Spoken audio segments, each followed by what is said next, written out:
আরব সাগরের উত্তরাংশে কয়েকদিন আগে যে গভীর নিম্নচাপটি দেখা দিয়েছিল সেটি ইতোমধ্যে শক্তিশালী ঘূর্ণিঝড়ে রূপ নিয়েছে। আগামী ২৪ ঘন্টার মধ্যে ঝড়টি ভারতের পশ্চিমাঞ্চলীয় রাজ্য গুজরাটের উপকূলে আছড়ে পড়বে বলে সর্বশেষ পূর্বাভাসে জানিয়েছে দেশটির কেন্দ্রীয় আবহাওয়া অধিদপ্তর IMD। ধেয়ে আসতে থাকা ঘূর্ণিঝড়টির নাম দেয়া হয়েছে আসনা। আরব সাগরের তীরবর্তী অপর দেশ পাকিস্তান রেখেছে নামটি। গুজরাটের পাশাপাশি পাকিস্তানের দক্ষিণ পূর্বাঞ্চলীয় প্রদেশ সিন্ধেও আসনা আঘাত হানবে বলে জানিয়েছে দেশটির আবহাওয়া দপ্তর।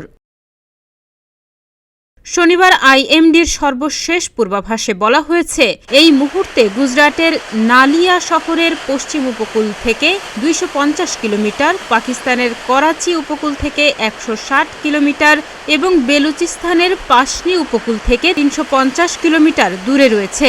বর্তমানে ঘন্টায় ১৪ কিলোমিটার গতিতে এগোচ্ছে আসনা।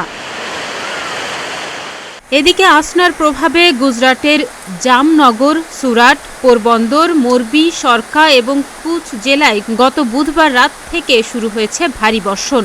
অতি বর্ষণের জেরে এসব জেলার অনেক এলাকায় বন্যাও দেখা দিয়েছে।